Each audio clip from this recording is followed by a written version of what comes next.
امریکہ اور ایران کے مذاکرات کے دوسرے دور کے لیے مشاورتی عمل جاری۔ وزیر اعظم شہباز شریف سے ایرانی وزیر خارجہ کی وفد کے ہمراہ اسلام آباد میں اہم ملاقات۔ خطے کی صورتحال، علاقائی سیکیورٹی اور باہمی تعلقات کے حوالے سے بات چیت۔ ملاقات میں فیلڈ مارشل سید عاصم منیر، وزیر داخلہ محسن نقوی اور قومی سلامتی مشیر جنرل عاصم ملک بھی شریک تھے۔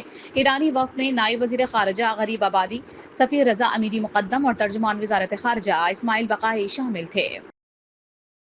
ایرانی وزیر خارجہ عباس ارالچی کی فیلڈ مارشل عاصم منیر سے بھی ملاقات۔ وزیر داخلہ محسن نقوی اور قومی سلامتی مشیر جنرل عاصم ملک بھی شریک ہوئے۔ ایران اور پاکستان کے درمیان علاقائی سیکیورٹی اور دو طرفہ تعاون پر تبادلہ خیال۔ پاک ایران تعلقات اور سیکیورٹی تعاون مزید مضبوط بنانے پر اتفاق کیا گیا۔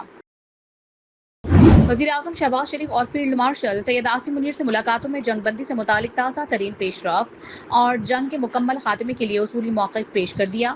ایرانی وزیر خارجہ عباس ارالچی کا اہم بیان بتایا کہ وزیر اعظم شہباز شریف نے ملاقات کے دوران مذاکراتی عمل جاری رہنے کے حوالے سے مکمل یقین کا اظہار کیا، جبکہ فیلڈ مارشل عاصم منیر نے بھی کہا کہ ثالثی کی کوششیں جاری رکھنے کے لیے تیار ہیں۔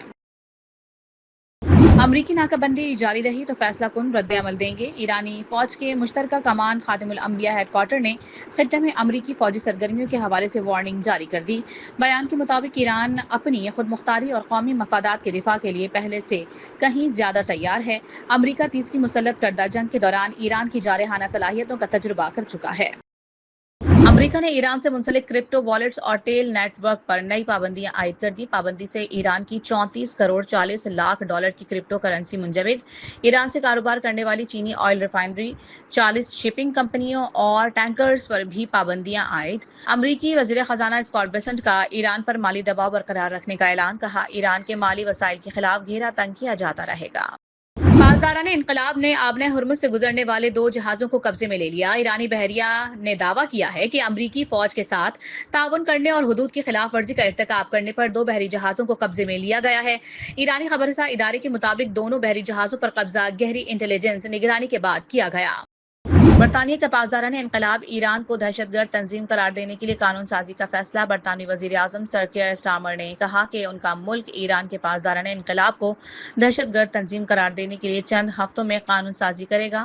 فائنینشل ٹائمز کے مطابق اسٹارمر کے اقدام سے یہودی گروہوں اور ایران میں مذہبی حکومتوں کے مخالفین کا مطالبہ پورا ہو جائے گا۔ غزہ پر اسرائیل کے وحشیانہ حملے، 6 پولیس اہلکاروں سمیت مزید 12 فلسطینی شہید۔ خان یونس اور غزہ کے مشرقی علاقوں پر بھی اسرائیلی توپ خانے سے گولہ باری۔ مسلسل حملوں اور جنگ بندی کی بار بار خلاف ورزیوں کے باعث خطے میں کشیدگی میں مزید اضافہ۔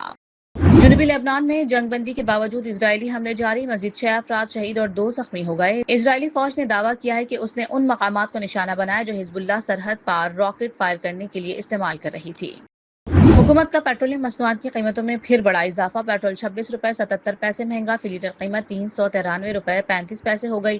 ڈیزل کی قیمت بھی 26 روپے 77 پیسے بڑھا دی گئی، فی لیٹر ڈیزل 380 روپے 19 پیسے کا ہو گیا۔ اوگرا کا نوٹیفیکیشن جاری، نئی قیمتوں کا اطلاق رات 12 بجے سے ہو گیا۔ پیٹرولیم مصنوعات کی قیمتوں میں اضافے کے اثرات ظاہر ہونا شروع۔ پاکستان گڈز ٹرانسپورٹس الائنس نے کرایوں میں 10% اضافے کا اعلان کر دیا۔ صدر گڈز ٹرانسپورٹ ملک شہزاد اعوان کا کہنا ہے کہ پیٹرولیم مصنوعات کی قیمتوں میں مسلسل اضافے سے ملک میں مہنگائی بڑھ رہی ہے، کرایوں میں اضافہ ناگزیر ہے۔ اسلام آباد تھانہ نون کی حدود میں گھریلو جھگڑا خونی تصادم میں بدل گیا۔ خاتون اور بچے سمیت 4 افراد جاں بحق ہونے کی ابتدائی اطلاع۔ واقعے کی وجوہات جاننے کے لیے تحقیقات کا آغاز کر دیا گیا۔ غزہ میں اسرائیلی سفاکیت سے متاثرہ زندگیوں میں خوشی کی نئی امید۔ غزہ میں 300 فلسطینی جوڑوں کی اجتماعی شادی کی تقریب کا اہتمام متحدہ عرب امارات کی جانب سے کیا گیا۔ غیر ملکی میڈیا کے مطابق رواں ماہ شادی کے لیے 1191 افراد نے درخواست دی تھی، جس میں سے 300 جوڑوں کو قرعہ اندازی میں منتخب کیا گیا۔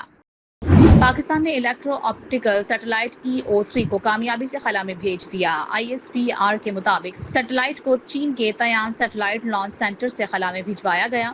مقامی طور پر تیار کیے گئے EO سیٹلائٹ کی لانچنگ ایک اور اہم سنگ میل ہے جو پاکستان کی خود انحصاری اور شاندار ٹیکنالوجی کی طرف اہم سفر ہے۔